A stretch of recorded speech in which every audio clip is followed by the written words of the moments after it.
मेरे मन में तकलीफ है कि मुझे आपके बीच बहुत पहले आ जाना चाहिए था, लेकिन मैं क्या करूं। आपने जो जिम्मेदारी देके मुझे भेजा है पार्लियामेंट में, वो पार्लियामेंट का सेशन कल खत्म हुआ और कल सेशन खत्म हुआ। आज आपका भाई चंद्रशेखर आजाद आपके बीच में है। मैं सुबह 4 बजे उठ के चला था कि मुझे आपके बीच में जाना है। मेरा आपका वोट का रिश्ता नहीं है, मेरा आपका खून का रिश्ता है, मेरा आपका विचारों का रिश्ता है, मेरा आपका संघर्ष का रिश्ता है, मेरा आपका दर्द का रिश्ता है।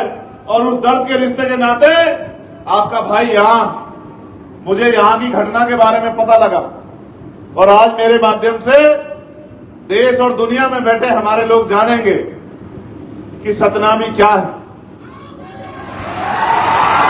ये भी जानेंगे कि यहां जो हुआ वो कैसे हुआ और ये भी जानेंगे कि आज के बाद जो यहां होगा उसके बाद क्या होगा, ये भी जानेंगे। मेरी बात को आप लोग याद रखें।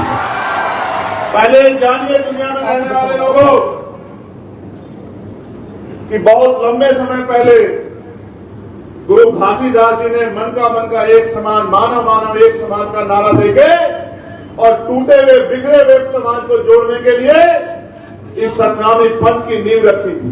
और ये एक ऐसा पंथ है जो सिर्फ प्रेम की भाषा समझता है, जो सिर्फ प्रेम करता है, सम्मान करता है, जिनका झंडा भी सफेद रंग का है और सफेद रंग जो निशानी है वो अहिंसा की निशानी है, वो निशानी है भाईचारे की। तो छत्तीसगढ़, पहले मध्य प्रदेश का हिस्सा रहने वाला छत्तीसगढ़, जिसकी पहचान सतनामी समाज से है, वो सतनामी समाज जो अपने दम पे यहां जुर्म जाति अत्याचार के खिलाफ लड़कर और अपनी पहचान के साथ आगे बढ़ रहा है, जिसने देश में दुनिया में अपना झंडा डंडा बुलंद किया, अपना नाम कमाया, इस छत्तीसगढ़ का नाम रोशन किया। यह है सतनामी समाज। और बड़ौदा बाजार में जो हुआ वो एक दिन की घटना नहीं है। बड़ौदा बाजार में जो हुआ वो बार बार जो हमारे जैत स्तंभ को, हमारी आस्था को, हमारे सम्मान को जो अपमानित करने का काम किया, हमें पीड़ा देने का काम किया, जिसके बाद हमने ज्ञापन देकर सरकार से मांग की कि इसकी सीबीआई जांच करा दो, क्योंकि ये जैत स्तंभ को नोचना, उसको काटना सामान्य घटना नहीं है। इसके पीछे किसी का दिमाग है, कोई षड्यंत्र है, कोई जानबूझ के किसी बड़ी घटना को अंजाम देना चाहता है। ये एक सोची समझी साजिश है। लेकिन महीने भर के समय के बाद भी इतने बड़े समाज की आस्था को अपमानित होने दिया गया और 3-4 लोगों को पकड़ के, जिनको ये भी नहीं पता कि जैत स्तंभ क्या होता है, सतनामी समाज क्या है, गुरु घासीदास के विचार क्या है, जो इस प्रदेश के रहने वाले भी नहीं है, उनको गिरफ्तार करके खाना पूर्ति करके जेल भेज दिया जाता है, सिर्फ और सिर्फ हमारी भावना आग करने के लिए। और मैं अपने सतनामी समाज को जानता हूं, वो कभी हिंसा के रास्ते में नहीं जा सकता। मैं जानता हूं कभी हिंसा का रास्ता इख्तियार नहीं करता। अगर वो हिंसा का रास्ता इख्तियार करने वाला समाज होता तो इनकी तरफ आंख उठाने वाला व्यक्ति छत्तीसगढ़ में दिखाई नहीं देता। मैं अपने समाज की ताकत को जानता हूं। लेकिन ये तो संविधान को मानने वाले लोग हैं, ये तो गुरु घासीदास को मानने वाले लोग हैं, ये तो बाबा साहब अम्बेडकर को मानने वाले लोग हैं, ये तो माननीय काशीराम साहब को मानने वाले लोग हैं। ये कभी हिंसा का सहारा नहीं लेते। ये तो जिस दिन इकट्ठा हुए थे अपनी बात को कहने के लिए इकट्ठा हुए थे, लेकिन इनकी भीड़ में जिस असामाजिक तत्वों ने इस घटना को अंजाम दिया, जिन्होंने जानबूझ के उस षड्यंत्र को हवा दी और इस समाज की आस्था को चोट पहुंचाते हुए और इस समाज को बदनाम करने के लिए पूरी दुनिया में जिस तरह का षड्यंत्र किया और जिस तरह की घटना को अंजाम दिया, सरकार ने उसकी तह में जाना सही नहीं समझा और सरकार ने निर्दोष सतनामी लोगों को टारगेट कर करके, जो इस समाज के निकले हुए लोग हैं, जो समाज में फैले हुए कुरीतियों को दूर करने और गुरु घासीदास जी के विचारों को दुनिया में पहुंचाने का काम कर रहे हैं, जानबूझ के टारगेट करके उन्हीं लोगों को जेल भेजने का काम किया। और जेल भी ऐसे नहीं भेजा, दुनिया में रहने वाले लोगों सुनो, जेल भी ऐसे नहीं भेजा, उनकी खाल नोच के, लाठियों से पीट के, उनको जूतों से पीट के, उनको बेइज्जत करके उनके हाथ पैर तोड़ के जेल भेजा। और आज मेरे भाई मेरा परिवार जेलों में सड़ रहा है, ये इस सरकार और सरकार के निकम्मे प्रशासन की देन है। क्या इस प्रशासन को नहीं पता था? इनका एलआईयू का फेलियर है, इनके इंटेलिजेंस का फेलियर है, इनको नहीं पता था। आज तो इनको पता था कितने लोग आएंगे। आज तो जगह जगह बैरिकेडिंग लगा दी, आज तो गांव गांव में अनाउंसमेंट करा दिया कि मुकदमे हो जाएंगे, जेल भेज दे जाओगे। आज तो डराने का काम किया। 1 महीना हमारे लोग आंदोलन करते रहे कि इसकी सीबीआई जांच करा दो, तब तो गहरी नींद में सो रहे थे कि हम नहीं जानते क्या हुआ, क्या हम बच्चे हैं, क्या हम दूध पीते बच्चे हैं। हमें नहीं पता कि किस तरह आंदोलन को कुचला जाता है, किस तरह से जो है आंदोलन को बदनाम किया जाता है, किस तरह अपने गुंडे भीड़ में घुसाकर और ग्रामीण समाज के निर्दोष युवाओं पे झूठे मुकदमे लगा के क्या करना चाहते हो, क्या दिखाना चाहते हो? आपको क्या लगता है कि डर जाएंगे? आपको क्या लगता है छिप जाएंगे? आदमी एक बार पैदा होता है, एक बार मरता है। याद रखना सरकार के लोगों, एक बार के बाद दोबारा नहीं मरता और एक बार के बाद दोबारा पैदा नहीं होता। मैं आपसे भी कहना चाहता हूं, बुज़दिल तो नहीं हो, बहादुर लोग हो। क्या हो गया तुम्हें? किस बात से डर रहे हो? जेल तो क्रांतिकारियों का गहना होती है। और याद करो, यह मुल्क जब आजादी पाया तो कितने लोगों ने शहादत दी, कितने क्रांतिकारियों ने शहादत दी, कितने लोगों ने जेल काटी। किस चीज से डर रहे हो? मैं तुम्हारे सामने खड़ा हूं, चंद्रशेखर आजाद, जिसने दिल्ली की तिहाड़ भी 2 बार काटी और 16 महीने जेल काटी, जिसके शरीर में जितनी हड्डियां नहीं उतनी लाठियों से उसको पीटा गया, पैरों के नखून खींच लिए गए, दांत तोड़ दिए गए, रीढ़ की हड्डी में गैप कर दिया गया, फिर भी नहीं मरा। क्योंकि संघर्ष करने वाला व्यक्ति मरता नहीं है, संघर्ष करने वाला अमर होता है और उसके जाने के बाद दुनिया उसको याद रखती। आज हमारे प्रदेश अध्यक्ष राजकुमार जांगड़े जी यहाँ नहीं है। वो बेचारे, पहले उनको एक्सीडेंट हो गया, बड़ी मुश्किल से उसकी जान बची आपकी प्रार्थनाओं से, गुरु घासीदास जी के आशीर्वाद से। फिर उसको दोबारा से चोट लग गई। वो किसी तरह से, उसको पता था कि उसके ऊपर शिकंजा कसा जाएगा। वो निर्दोष व्यक्ति किसी तरह से यहां से चला गया। उसको पकड़ के लेके आया। जिस दिन मैंने घोषणा करी कि मैं आने वाला हूं, इनको पता था कि राजकुमार जांगड़े और भीम आर्मी के लोग यहां रहेंगे तो लाखों लोग जुटेंगे और आपको जवाब देना भारी हो जाएगा। अभी मैं जब यहां आया तो मुझे बताया कि उसके पिताजी आए। ये राजकुमार जी के पिताजी हैं। ये सिर्फ राजकुमार के पिताजी नहीं है, ये मेरे भी पिताजी हैं, चंद्रशेखर आजाद के भी, क्योंकि वो हमारा नेता है यहाँ। वो हमारे लिए और आपके लिए 24 घंटे 7 दिन खड़ा रहता है। वो अपनी जान की परवाह नहीं करता। वो मेरा बहादुर सिपाही है। आज इनकी आंखों में आंसू देख के मुझे बड़ी तकलीफ हो रही। मैंने इनसे भी कहा कि क्रांतिकारियों के पिता आंसू नहीं बहाते, ये उनके संघर्ष का भी अपमान होता है।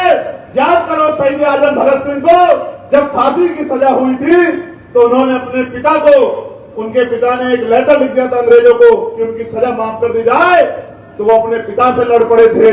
उन्होंने अपने पिता से कहा कि आपको कोई अधिकार नहीं है मेरी जंग में कूदने का, मुझे अपमानित करने का, और अंग्रेजों के सामने, जिनके सामने मैं प्राणों की बाजी लगा रहा हूं, उनके आगे झुकने का, गिड़गिड़ाने का आपको कोई अधिकार नहीं है। मेरे संघर्ष को कमजोर मत करो। मैं आपसे भी कह रहा हूं, मैं वचन देके कहता हूं, मेरा वचन अटल है, याद रखना। मैं सरकार से कह रहा हूं, प्रशासन कराओ जेल बड़ी, छत्तीसगढ़ की जेल बड़ी कराओ। हम देखेंगे कितने लोगों को आप जेल भेजेंगे, हम आपकी हिम्मत देखने का काम करेंगे आप यहां। और इसको आप आग्रह मत समझना।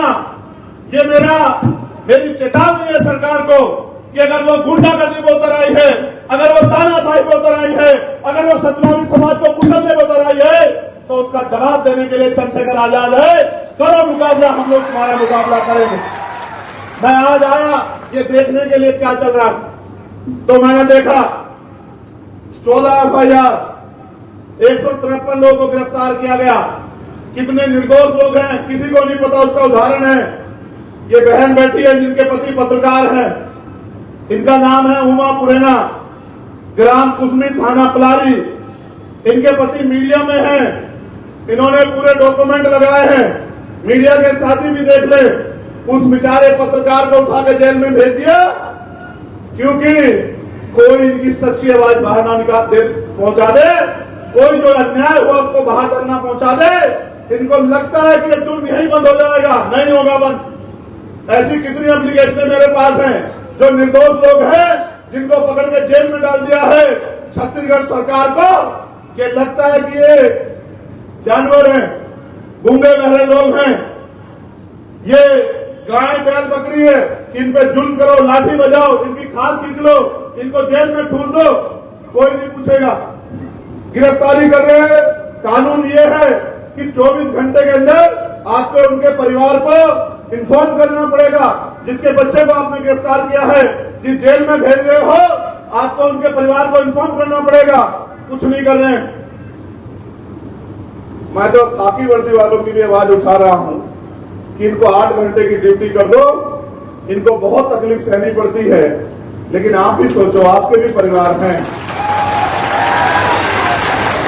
जब आप पीड़ित होंगे तो चंद्रशेखर आजाद आपके साथ खड़ा होगा, खाकी वर्दी वालों मेरे भाइयों, लेकिन जब आप जुल्म करोगे तो ये सत्ता आपको नहीं बचा पाएगी। मेरी बात को याद रखना। सुप्रीम कोर्ट तक खींच कर ले चलूंगा, सुप्रीम कोर्ट तक खींच कर ले चलूंगा, बताऊंगा किस तरह कानून की धज्जियां उड़ाई जाती है। याद रखना मेरे लोगों, मैं वचन देकर कह रहा हूं, एक अधिकारी को नहीं छोड़ेंगे जिसने संविधान का उल्लंघन किया, कानून का उल्लंघन किया। याद रखना, मरे हुए लोग नहीं है, सड़कों पे नहीं है, पार्लियामेंट में भी है। और वचन देकर कहता हूं, जिस दिन दोबारा सेशन चलेगा इसी महीने में, सबसे पहले यही मुद्दा सदन में उठेगा और सरकार से जवाब मांगा जाएगा कि ये जो वर्दी पहने लोग हैं, जो हमारी तनख्वाह, हमारे पैसे से तनख्वाह पाते हैं, इनको सरकार हम पे जुल्म करने के लिए क्यों यूज कर रही है?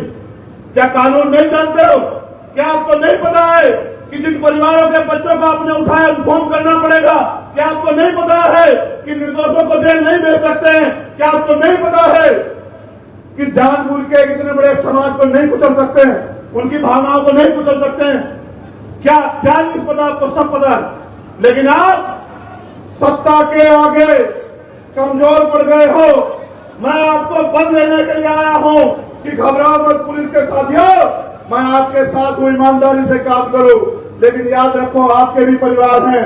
कल जब अपने बच्चों में जाओगे तो कैसे उनसे आंखें मिलाओगे? जब किसी गरीब के बच्चे को, निर्दोष को पीट पीट के जेल भेजोगे, कैसे आंख मिलाओगे? सोचो, यही प्रदेश होगा। कल आपके बच्चे से कोई गलती हो जाए या ना भी गलती हो और उसके साथ ऐसा जुल्म हो, कैसे बर्दाश्त करोगे? आप भी तो पिता, क्या अपने बच्चों पे होते जुल्म को बर्दाश्त कर पाओगे? खाल खींच रहे हो मेरे लोग। ऐसा लगता है कि उनका कोई वाली वारिस नहीं है, उनका कोई भाई नहीं है, उनका कोई परिवार नहीं है, उनके लिए लड़ने वाला कोई नहीं है। हो सकता है छत्तीसगढ़ के नेता आंख खींच सकते हैं, लेकिन दिल्ली में बैठे हम लोग आंख नहीं खींच सकते। मेरी बात को याद रखना। आपको शायद नहीं पता कि जिन भीम आर्मी के लोगों को आपने बंद किया है, इसी 21 जुलाई में भीम आर्मी की स्थापना हुई थी। आपको नहीं पता? ये महीना हमारा है, ये हमारा महीना है। पिछले साल इसी महीने में हमने 5 लाख लोग दिल्ली में जुटाए थे, और इस बार भी अगर आप आतंक करोगे तो 10 लाख लोग हम लोग दिल्ली में जुटाएंगे। जब आपके सम्माननीय मुख्यमंत्री दिल्ली आएंगे, हम उनका स्वागत करेंगे।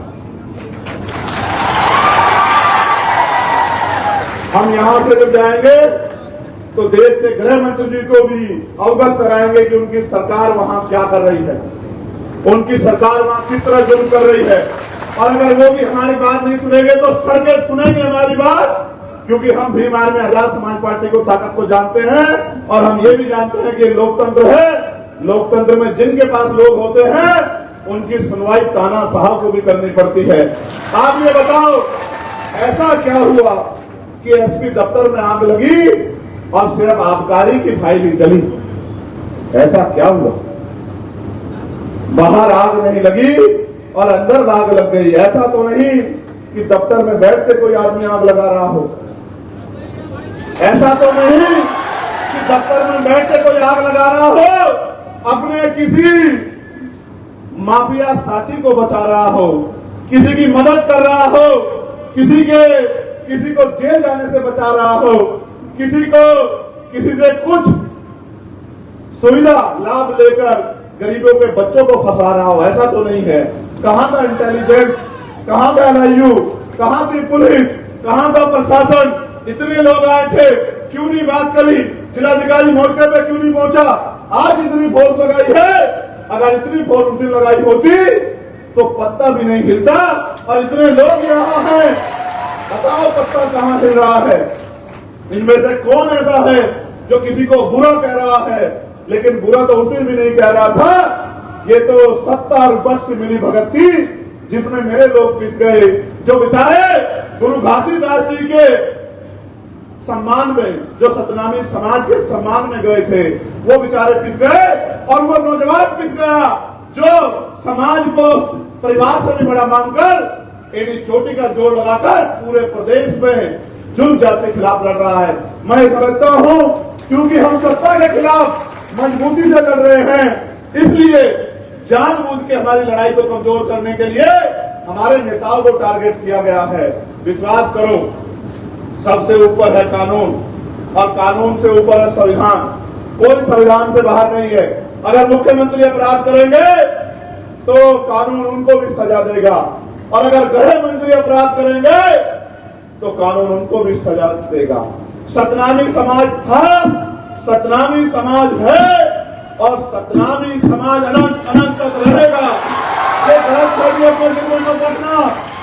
मैं आज राज्यपाल जी से भी मिला था, मैंने उनको भी ज्ञापन दिया। उन्होंने मुझसे कहा कि भाई घटना बड़ी चिंताजनक है, दफ्तर में आग लगी है। तो मैंने कहा तो आग लगाने वालों को गिरफ्तार करो, आग बुझाने वालों को गिरफ्तार मत करो। मैं तो आपसे कह रहा हूं, जिसने आग लगाई है आप CBI जांच कराओ इस घटना की, उस पर कड़ी से कड़ी कार्रवाई करो। लेकिन जिन लोगों ने अपने सम्मान आत्मसम्मान की लड़ाई लड़ने के लिए जो वहां गए थे, उन लोगों पर झूठे मुकदमे लगाकर जेल में डालने का या उनको उनकी हिम्मत को तोड़ने का काम मत करो। मैं उनको ज्ञापन दे के आया हूं और मैं फिर आपसे कह रहा हूं कि आपको लगता है हम लोग कमजोर हैं? दोनों हाथ वाले बताओ कि आपको लगता है हम लोग कमजोर हैं? हम चुप इसलिए है, हम ये जुल्म इसलिए सह रहे हैं। मैंने वीडियो ट्वीट की थी, यही सब बहादुर लोग थे, अलग अलग वर्दी वाले लोग जो लातों से पीट रहे थे। वकील है, कितने मेडिकल है आपके पास? कितने लोगों पे 307 लगाई? कितने लोगों को चोट आई? एक आदमी को चोट लगी, 10 आदमी को चोट लगी, 100 लोगों ने चोट मारी कि 307 का मुकदमा दर्ज कर दिया। और आप लोगों ने जो किया, आपकी वीडियो एविडेंस नहीं है क्या कि आप जूतों से पीट रहे, गिरा गिरा के लाठियों से पीटा? आपको किसने दिया पीटने का? पुलिस का काम पीटना कब से हो गया? किसने अधिकार दिया? कौन से एक्ट में लिखा के पुलिस पीटेगी? गुंडागर्दी करते, गुंडागर्दी करोगे, जुल्म करोगे, लगता है इनका कोई इनकी आवाज उठाने वाला नहीं है। गलत है, गलत को गलत कहना सीखो। और संविधान की शपथ लेकर आपने जब ये नौकरी ज्वाइन की थी तो याद करो, किसी नेता ने ऐसे नहीं मिली नौकरी, आपके संघर्ष से मिली है। और आज इतना जमीन मर गया कि आंखें बंद करके जुल्म कर रहे। याद रखना, यहां जुल्म कर लोगे, लेकिन यहां से ऊपर भी एक अदालत है, उस कुदरत की अदालत जो सब देख रही है। आपके किए हुए कार्य उस कुदरत को दिखते हैं। मैं आपसे नाराज नहीं हूं, इसलिए क्योंकि पुलिस तो सरकार की होती है। मैं तो खुद से नाराज हूं कि हम यहां इतने ताकतवर नहीं है कि आपका ट्रांसफर पोस्टिंग कर सकें। हम यहां इतने ताकतवर नहीं कि आपको सस्पेंड कर सकें। हम यहां इतने ताकतवर नहीं कि आप पर मुकदमा लगा के आपको जेल भेज सकें। हम अभी इतने ताकत नहीं है पॉलिटिकली। लेकिन आपको क्या लगता है, हम तो वहां भी उतने ताकतवर नहीं थे जहां हम ताकतवर बने। आपको क्या लगता है कि हम हमेशा ऐसे रहेंगे? आपको क्या लगता है आपके दिए हुए जख्म हम भूल जाएंगे? नहीं, बिल्कुल नहीं भूलेंगे। हम अपनी पीठ पे पड़ी लाठी को भूल सकते हैं, लेकिन अपने समाज की पीठ पे पड़ी लाठी को कभी नहीं भूल सकते। मेरी बात को आप याद रखना। हम जानते हैं कि हम कमजोर हैं राजनीतिक रूप से। जब आपकी लाठियां हमारे खिलाफ उठती हैं तो नहीं सोचती। आपके आदमी को तो पता लगा भाइयों हमें तो पूछे रखने में मारा जाता है, हमें तो घोड़ी में बैठने में मारा जाता है। आपको जो पत्थर लगा, आप तो घायल हुए, मैं उसको भी सही नहीं मानता, मगर हमें तो मार के लटकाया जाता है भाई। हमें तो मटकी छूने में मारा जाता है। हम किससे नहीं लड़ते? हम तो अपने मुल्क में जुल्म फैले, करोड़ों की आबादी होने के बाद भी इस देश का दलित, पिछड़ा, आदिवासी और अन्य धार्मिक अल्पसंख्यक जुल्म सह रहे हैं। हमारी मौत निश्चित होती है भाई। हमें मारा जाता है, दाढ़ी रखने पे, टोपी पहनने में मारा जाता है, हमें आवाज उठाने में मारा जाता है। हम नहीं लड़ते, हम संविधान पे भरोसा रखते हैं। लड़ने वाले लोग होते तो आपकी हिम्मत नहीं होती, हमारे पंडाल में घुस जाते, आपकी संख्या कम नहीं। लेकिन आप जानते हो, क्योंकि लंबे समय से इनके नेताओं ने इनको ठगाया है, तो आप इनको बेसहारा मानते हो। लेकिन अब ये बेसहारा नहीं है, अब इनमें एक मजबूत आवाज है, जो इनका नेता नहीं है, इनका भाई और इनका बेटा है, जो अपने प्राणों के बलिदान लगा देगा, लेकिन इनको कमजोर नहीं पड़ने देगा। मैं आपसे भी कहता हूं, हाथ जोड़ के कह रहा हूं, इसे मेरी विनती मानो कि इस जुल्म को बंद कर दो। इसमें सबकी भलाई, और जिन निर्दोषों को आपने गिरफ्तार किया है उनको छोड़ दो बिना शर्त के। इसमें सबकी भलाई, वरना फिर आंदोलन होंगे। और इस बार आंदोलन अगर छत्तीसगढ़ में हुआ तो उसका प्रचार करेगा चंद्रशेखर आजाद गांव-गांव घूमकर। उसका प्रचार करेगा भीम आर्मी का एक पदाधिकारी, आजाद समाज पार्टी का एक पदाधिकारी। क्योंकि लोकतंत्र में आप हमें नहीं रोक सकते हो अपनी आवाज उठाने से। इसलिए मैं आपसे कहना चाहता हूं, जितना जल्दी हो सके किसी को खुश करने के लिए किसी पे जुल्म करना ये न्याय नहीं। न्याय का सिद्धांत तो ये कहता है कि 4 दोषी बच जाएं, लेकिन एक निर्दोष को सजा नहीं होनी चाहिए। लेकिन आप तो पहले से जज बन गए, जूते से मारते हो। हम तो वो हैं, उसका जूता बनाना जानते हैं, हमें जूते से मारते हो। मारो, आपके जूतों के दम भी देखेंगे। ये जूते भी हमारे लोगों द्वारा बनाए गए हैं, चिंता मत करो। उतार लो हमारी खाल उतार लो। हमें जूतों से मारो, हमें लाठियों से मारो, हमारी खाल खींच के जेल में बंद कर दो। हमारे लोगों का भी जमीन मर गया है, जो बाबा साहब अम्बेडकर के संविधान की वजह से समाज को मिले आरक्षण में नौकरी कर रहे हैं। हमारे नेताओं का भी जमीन मर गया है। इस साल बाद भी हम लोग अपने मुल्क में जुल्म सह रहे हैं, ये हमारा सच। सुनो दुनिया में रहने वाले लोगों, हम इस देश में सुरक्षित नहीं है। मर गया, वो कहती मेरा बेटा शहीद हुआ, उसने दूसरा बेटा भी देश के लिए संघर्ष करे और बलिदान देने की नौबत आए। सतनामी समाज के लोगों, क्या हो गया तुम्हें? तुम वो लोग हो जिन्होंने दुनिया को रखा है। जाओ, जेलों के सामने चले जाओ, थानों के सामने चले जाओ, हाथ बांध के जाओ, किच करो, हमें गिरफ्तार भेजो जेल। जब आपके समाज को इस सरकार ने, इस प्रशासन ने, पुलिस ने विकलांग निपटाने की तैयारी कर दी, तो तुम अपनी बारी का इंतजार क्यों कर रहे हैं? वैसे भी तो मर ही रहे। अगर मरे तो समाज के लिए लड़ते मरे। क्या हुआ? ये समाज वर्षों वर्षों तक याद रखेगा कि हमारे समाज में कोई बहादुर व्यक्ति पैदा हुआ था। जाओ, ये जो बैठी है, ये हमारी छोटी बहन, ये उमा, मुख्यमंत्री जवाब दो। एक निर्दोष को जेल भेज दिया, इसका 1.5 साल का बच्चा है, किसके भरोसे भेजा एक निर्दोष को जेल? ये कहां से अपने घर को चलाएगी? ये किसके आगे हाथ फैलाएगी? ये कुर्सी पे बैठ के, ये इसलिए बैठे कुर्सी पे, ये है आपका प्रेम सतनामियों से, ये है आपका न्याय। इसका घर कैसे चलेगा? इसके बच्चे के सामान, उसके खाने का सामान, उसके पहनने के कपड़े, उसके और जरूरी सामान कहां से आएंगे? बताओ मुख्यमंत्री। नहीं दे पाओगे तुम लोग जवाब, क्योंकि तुम पे जवाब है भी नहीं। क्यों? मैं जान गया हूं कि किसी और को बचाने के लिए, अपने मित्र को बचाने के लिए, अपने माफिया साथियों को बचाने के लिए तुमने गठजोड़ किया। अगर वो ईमानदार तो कराओ घटना की सीबीआई जांच।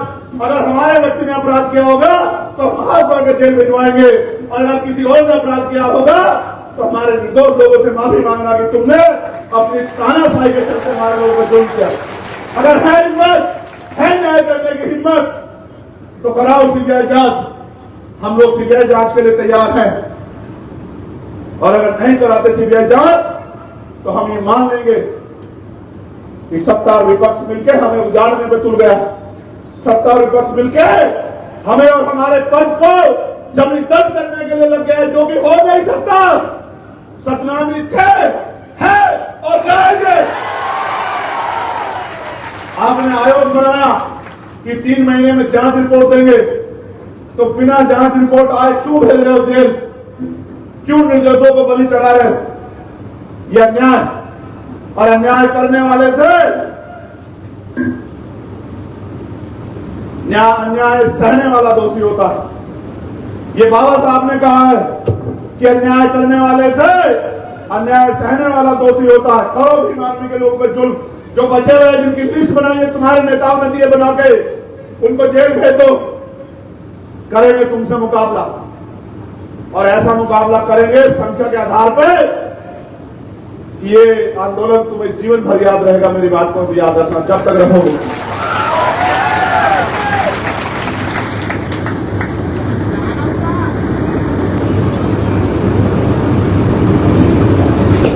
आयोजनकर्ता किशोर नवरंगे को रिमांड के समय जिलाधीश कार्यालय में ले जाकर उग्र रूप में वीडियोग्राफ किया जा रहा था। पुलिस ने उन्हें थाना बलौदा बाजार रिमांड में रखा। जब रिमांड में रखा उस समय पुलिस द्वारा मारपीट व मानसिक प्रताड़ना में गाली गलौज, गुरु घासीदास बाबा जी का अपमान व सतनामी समाज का अपमान किया जा रहा था। यह स्वीकार नहीं होगा भाई, करोगे तो ये स्वीकार नहीं होगा।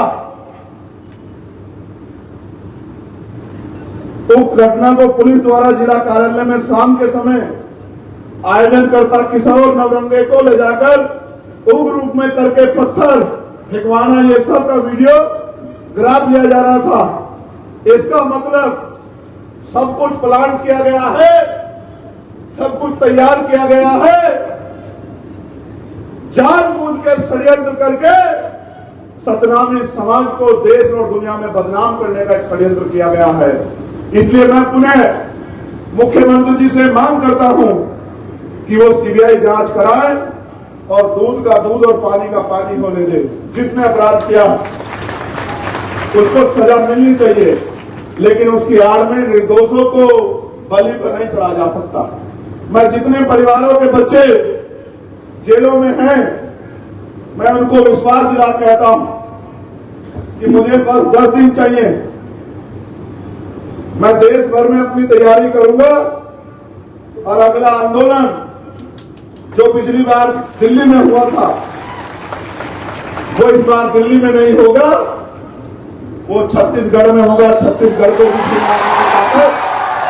पता लगनी चाहिए, और वो आंदोलन में अनिश्चितकालीन होगा। वो आंदोलन तब तक चलेगा जब तक ये जुल्म खत्म नहीं होगा। आप यहां पहुंचे, किस तरह आपको डराया गया मैं जानता हूं, किस तरह बैरिकेडिंग लगा के नाम पते लिख के आपको कमजोर करने की साजिश रची गई। लेकिन यहीं से अंदाजा लगा लो, प्रशासन और पुलिस के लोगों, इतने डराने के बाद भी अगर मेरी एक आवाज पे इतने हजार लोग यहां इकट्ठे हो सकते हैं, तो जिस दिन मैं खुद यहां आंदोलन को नेतृत्व करने के लिए प्रचार प्रसार करूंगा, उस दिन छत्तीसगढ़ में कितना बड़ा आंदोलन होगा इस बात को समझो। हम तो जुल्म सहने के आदी हो गए, लेकिन मैं समझता हूं कि हर चीज का अंत होता है, इस जुल्म का भी अंत।